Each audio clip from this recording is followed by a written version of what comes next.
അപ്പോൾ hello guys, നമ്മളിന്ന് റംസാന് beef ബിരിയാണിയാണ് സെറ്റ് ചെയ്യാൻ പോണേ വിത്തൗട്ട് ഗ്യാസ്. അതാണ് നമ്മളെ മെയിൻ പരിപാടി. നമ്മളിന്ന് ഉണ്ടാക്കാൻ പോകുന്നത് നിയർലി ഒരു 3 കിലോ റൈസും 3 കിലോ ബിരിയാണിയാണ്, ബീഫ് ബിരിയാണി. അതാണ് പ്ലാൻ ചെയ്യണേ. അപ്പോൾ നമ്മൾ പരിപാടിയൊക്കെ അതിൽ വിലയി പരിപാടികളൊക്കെ അടുപ്പ് കത്തിച്ചു, ഇനി വേണം ബിരിയാണി ഉണ്ടാക്കാൻ. ഗൈസ്, കുക്കിങ്ങിനെ കുറിച്ച് എനിക്ക് ഒരു പരിപാടി അറിയാൻ പാടില്ല. ഫുൾ എൻ്റെ ഫ്രണ്ട്സിൻ്റെ സപ്പോർട്ട് വെച്ചിട്ടാണ് ഫുൾ കുക്കിംഗ് നമ്മളൊന്ന് ചെയ്യാൻ പോണേ. ഇവിടെ തക്കാളി സവാള പരിപാടികളൊക്കെ സെറ്റ് ചെയ്തുകൊണ്ടിരിക്കുകയാണ്.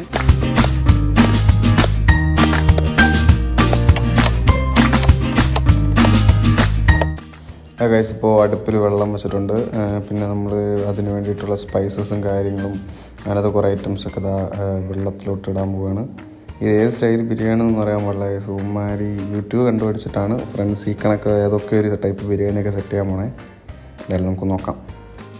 ഗൈസ്, ഞാൻ ഈ പുറത്തൊരു ആവശ്യമായിട്ട് പോയിട്ട് വന്ന ടൈമിൽ നമ്മുടെ ബീഫ് ഇവിടെ റെഡി ആയിട്ടുണ്ട്. ഫസ്റ്റ് ഈ പാത്രത്തിൽ നമ്മൾ റൈസ് കുക്ക് ചെയ്ത് മാറ്റി വെച്ചിട്ടാണ് അതിൽ തന്നെ നമ്മുടെ 3 കിലോ ബീഫ് ഇതിൽ കുക്ക് ചെയ്തുകൊണ്ടിരിക്കുന്നത്. അപ്പോൾ നമ്മൾ ആൾറെഡി കുക്ക് ചെയ്ത് വെച്ച റൈസ് ഇതിലോട്ട് പോർ ചെയ്തിട്ട് ഫുള്ള് സെറ്റ് ചെയ്ത് വെക്കാമെന്നാണ് പ്ലാൻ. ഫുള്ള് ഇതിലോട്ട് സെറ്റ് ചെയ്തിട്ട് ലൈക്ക് ദം ബിരിയാണി അങ്ങനത്തെ ഒരു സെറ്റപ്പ് വെക്കാനാണ് പ്ലാൻ ഇട്ടേക്കുന്നത്.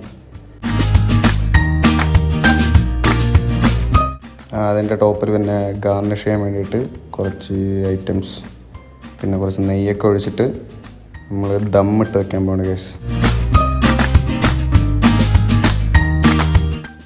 ഗൈസ്, ഇവിടെ ദമ്മായിക്കൊണ്ടിരിക്കുന്ന നമ്മൾ കനലൊക്കെ ദമ്മാക്കി വെച്ചിട്ടുണ്ട്. അപ്പോൾ ദമ്മാക്കിക്കൊണ്ടിരിക്കുന്ന ടൈമിൽ നമുക്ക് ഈ ചുറ്റുമുള്ള ഈ സ്ഥലത്തിനെ കുറിച്ചൊന്ന് പറഞ്ഞുതരാം. ഇത് നമ്മുടെ കുട്ടക്കോടിനകത്തുള്ള ഭദ്രകാളിക്കുന്ന് എന്ന് പറഞ്ഞിട്ട് ഏരിയയാണ്. നല്ല പ്രകൃതി രമണീയമായൊരു സ്ഥലമാണ്. നമ്മൾ ഇടയ്ക്കിടയ്ക്ക് ഇവിടെ എന്തെങ്കിലും കുക്കിംഗ് പരിപാടിക്ക് ഇവിടെ വരാറുണ്ട്. അങ്ങനെ ഒരു അടിപൊളി സ്ഥലമാണ് ഭദ്രകാളിക്കുന്ന്. പിന്നെ ഇവിടെ പറഞ്ഞവർ ഇവിടെ കൊണ്ടുവന്ന വേസ്റ്റൊക്കെ തിരിച്ച് കൊണ്ടുവന്ന് നോക്കാം. അപ്പോൾ നമ്മൾ ബിരിയാണി റെഡി ആയിട്ടുണ്ട്. ദം മൂട്ടിച്ച് നല്ല അടിപൊളി മണമായിരുന്നു.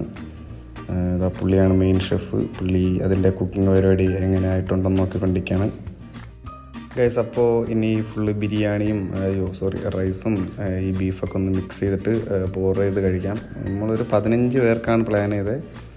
അത്യാവശ്യം നല്ല ക്വാണ്ടിറ്റി ഉണ്ട്. കാരണം ഒരു 3 കിലോ ബീഫും 3 കിലോ റൈസൊക്കെ ആയപ്പോൾ ഒരുപാട് വന്നിട്ടുണ്ട്. സംഭവം ഞങ്ങൾ പ്രതീക്ഷിച്ചേക്കാൾ അടിപൊളിയായിട്ട് വന്നിട്ടുണ്ട്. നല്ല മണവും സംഭവം നല്ല ടേസ്റ്റായിരുന്നു. ഉമ്മർക്ക് ഇത്രത്തോളം കഴിവുള്ള കാര്യം അറിഞ്ഞുകൂടാ. അല്ല, നമ്മൾ ഇടയ്ക്കിടയ്ക്കൊക്കെ സാധാരണ അങ്ങനെ ബീഫും കപ്പയൊക്കെ വയ്ക്കാറുണ്ട്. ആദ്യമായിട്ടാണ് ബിരിയാണി ട്രൈ ചെയ്തത്.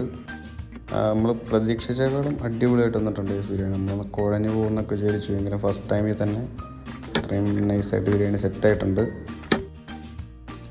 അടുത്ത് നമുക്ക് മെയിൻ പരിപാടിയിലോട്ട് പോകാം ഗൈസ്. നമ്മൾ വാഴയിലൊക്കെ വെട്ടി അതിലാണ് ബിരിയാണി സെർവ് ചെയ്ത് കഴിക്കാൻ പോണേ. അപ്പോൾ ഗൈസ്, ബിരിയാണി എല്ലാവർക്കും ഇഷ്ടമായി. നമ്മൾ വിചാരിച്ചൊക്കെ അടിപൊളിയായിട്ടൊരു സക്സസ്ഫുൾ പരിപാടിയായി.